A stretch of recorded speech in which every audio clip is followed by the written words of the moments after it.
beautiful morning, but out here it's hot. Sorry if I look a little sweaty. I just came in from morning walk, and I'm sweating like I ran 2 miles because this August heat's not really a joke. It is only 7:48 a.m. and man, when it's hot this early in the morning, you know it's gonna be a hot one for the day. But I'm gonna give you guys a little update. It's been maybe about a week or so since the intro video, and I had hoped to get 2 more videos out by now. But you know, life happens and wasn't able to do so. So I figured, okay, maybe I'll just do like a little vlog, little update, and then hopefully the next video after this will be an actual, you know, video of like a recipe or whatever. Don't be too true.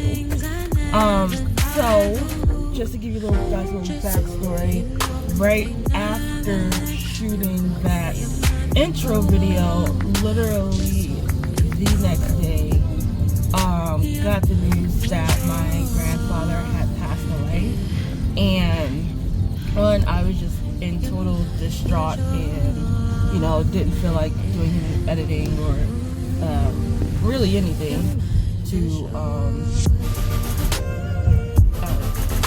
do anything. So I was like, probably not the right time to go ahead and launch a channel. So I kind of put that on the back burner for a couple of days until you know, when the video actually premiered and you guys all saw it.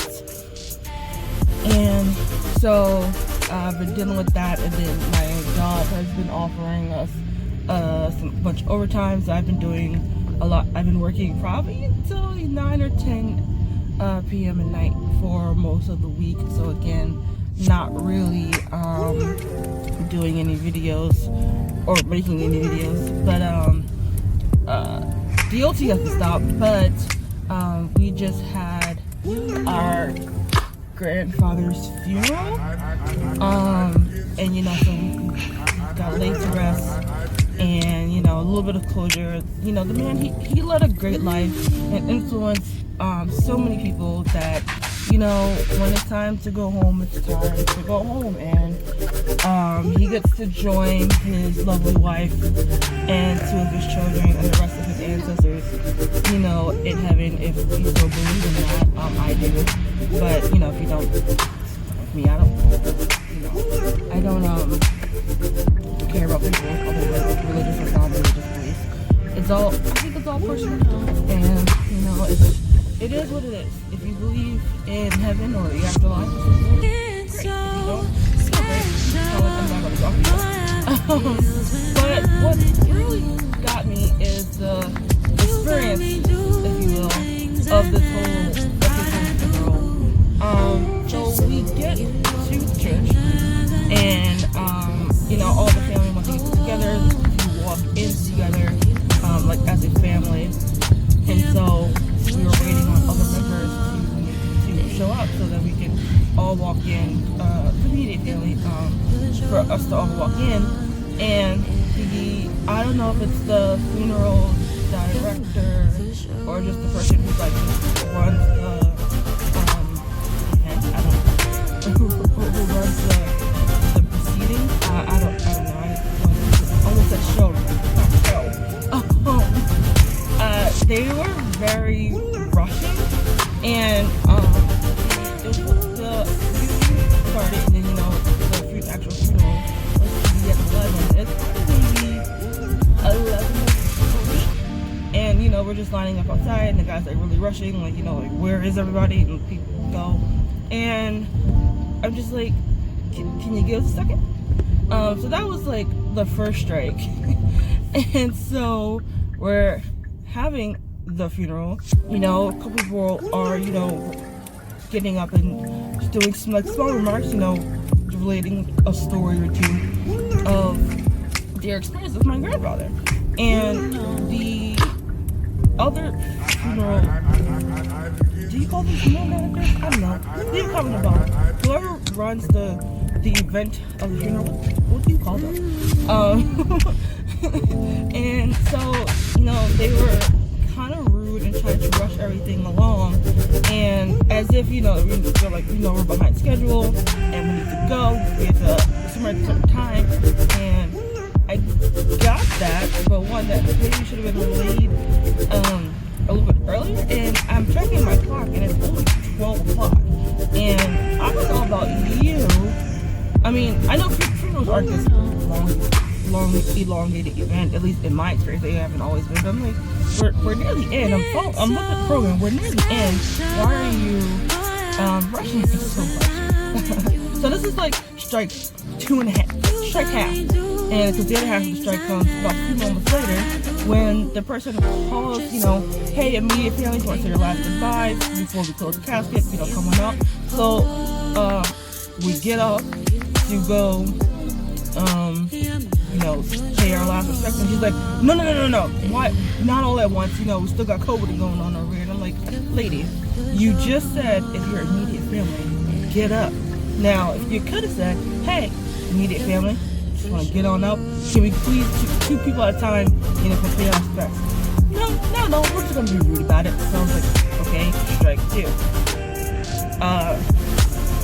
But then, a few moments later, I think we were notified before, but notified that cemetery 5 cars max because of their COVID protocol. All fine and dandy. All right, legit immediate family.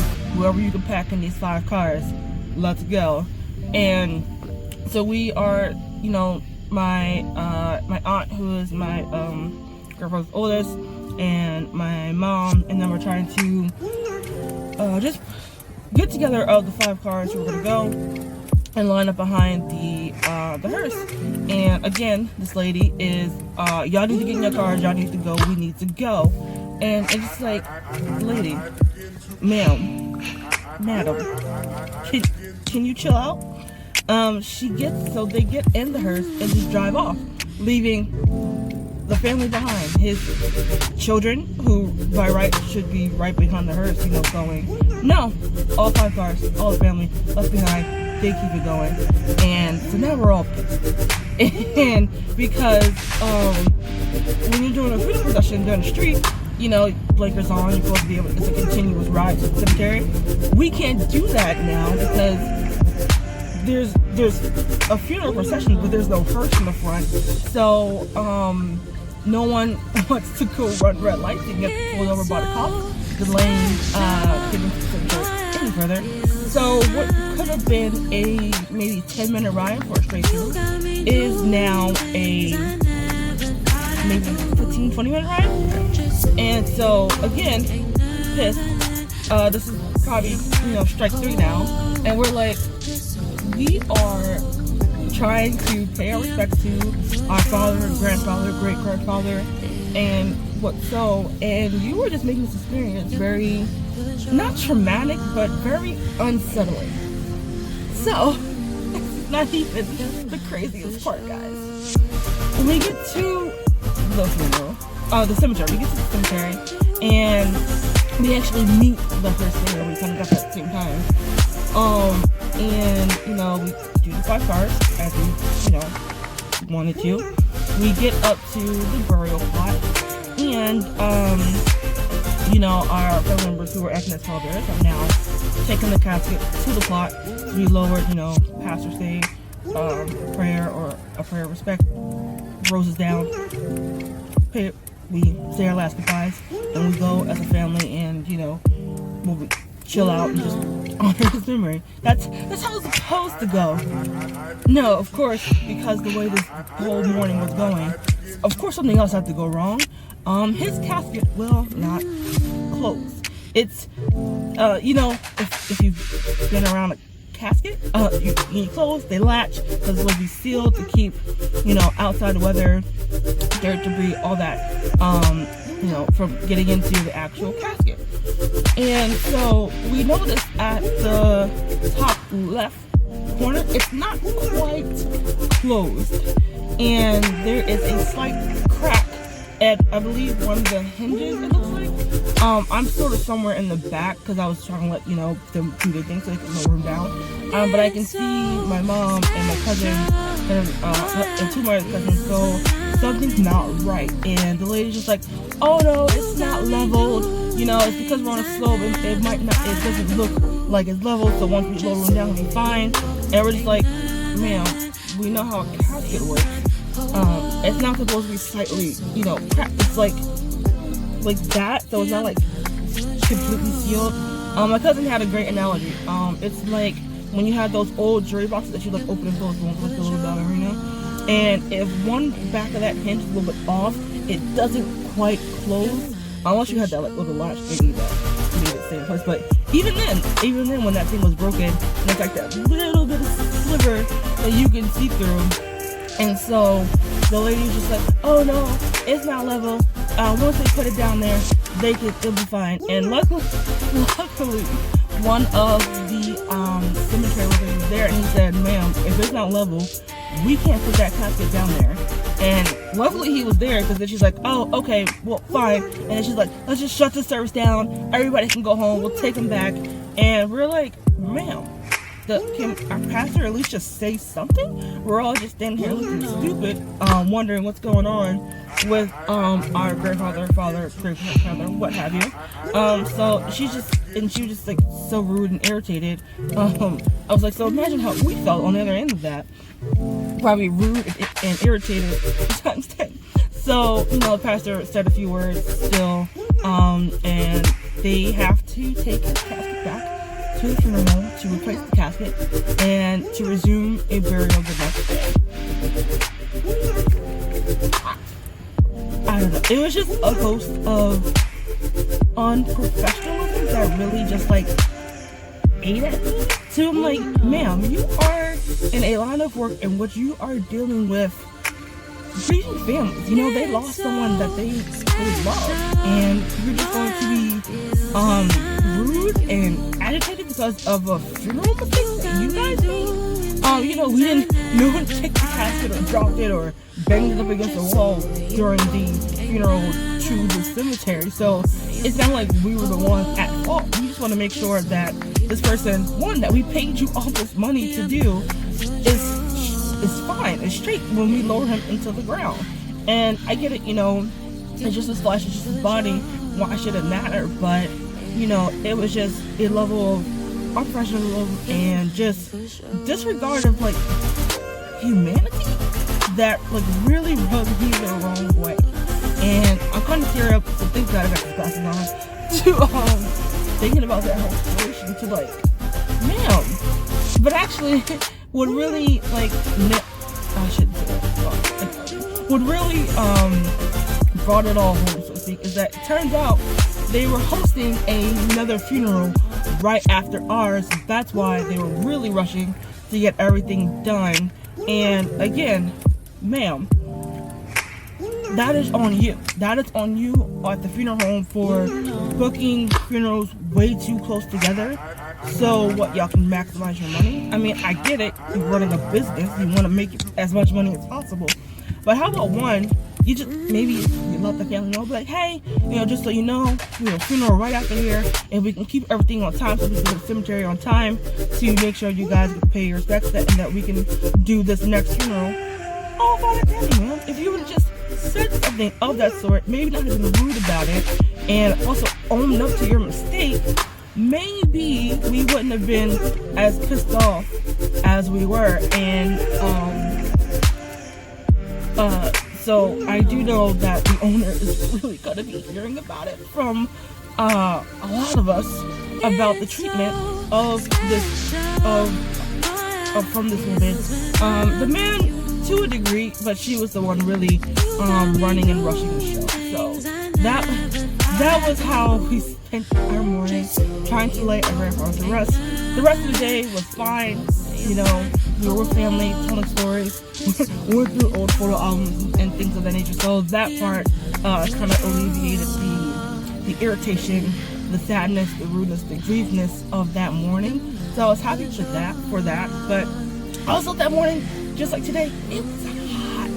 It was about 89, 90 degrees at like 10 a.m. So of course, you add in the heat, and you're just gonna get a whole bunch of crankiness all together.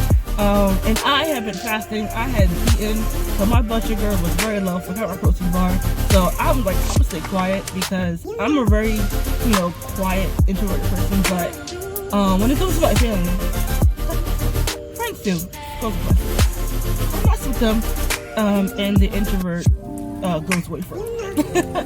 But it kind of, wrestled with me this morning as I was walking. It's like, what happened to our humanity? What happened to common courtesy? What happened to kindness? I know it exists. Don't get me wrong. I know it's out there. But, what was that shift to where, it's all about me and what can you do for me? And like, when did that become so prevalent? When did that become seemingly the standard rather than being a decent human being? What happened to that? I don't know. Do you guys know? Let me know. When was that shift? It's astounding to me that just the basic kindness, a hello, a smile, instead of, or when you say hello, people are looking at you like you're crazy. Like, why do you think it's such a good day? What happened to, extending a helping hand to, a stranger, so to speak, Again, I know it exists. I know that there's kindness all over this world, happening every day, whether we know about it or not. It's really just, mainstream media who's concentrated on the negative or controlling the narrative of negativity. But it's just like, when you're getting inundated with so much negativity, how do you not internalize that and just become a negative person yourself? I try my best to live a life of positivity because, as I was saying in the video, we definitely need more of that in our faces rather than negative each and every day that's like thrown in our faces. So I don't know. I think that's getting randomly into that. It was just that funeral just really rubbed me the wrong way. Not the funerals, but the people who were running it that day just really rubbed me the wrong way. And let's get back to basic human nature. Let's get back to basic, saying hello. Well, maybe nowadays it's kind of hard because we're wearing masks when we go out, but just being kind to each other. It's not that hard. I've been doing it all my life. It's not that hard. So here's my plea to you: say hello to someone today. Your loved ones. Tell them you love them.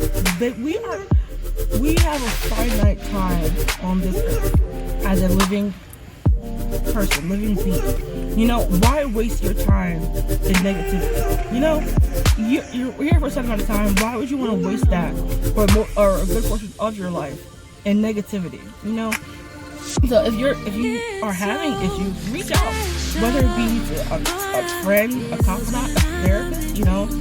Get that help that you need so that you can live your life in a positive mindset, a positive manner. And I promise you, your outlook on the world will be so much better. Your everyday life is going to be so much better when you're not holding on to negativity, hanging on to the negative things that's going on in this world. Maybe that means cutting off the news, for a good time, or maybe just do it for an hour in the morning and that's it, cut it off. Maybe it means deregulating your social media presence, because that's getting really toxic too. You have to figure out what your triggers are and trying to pull back from those to make sure that you are able to live a life that you can manage. That's our plea to you. Be kind today. Even if it's something you haven't practiced in quite some time, practice being kind today for maybe to just one person. Start out with one person. Say hello. Ask them how their day was, or reach out to an old friend you haven't spoken to a while and just say, hey, wanted to check in. How are you? Do it to one person. See how you feel. Maybe the next day, try like 2 people, you know? Just do something positive today, something kind to another person, see how you feel, check back in with me, let me know how you did, and hopefully by next week I'll have a real true video for you guys to engage in, and let me know in the comments anything you want to see. What's going on in your life? Let me know. Let's talk about it. Let's have an open discussion, conversation. Be nice, be kind. I'll see you next time.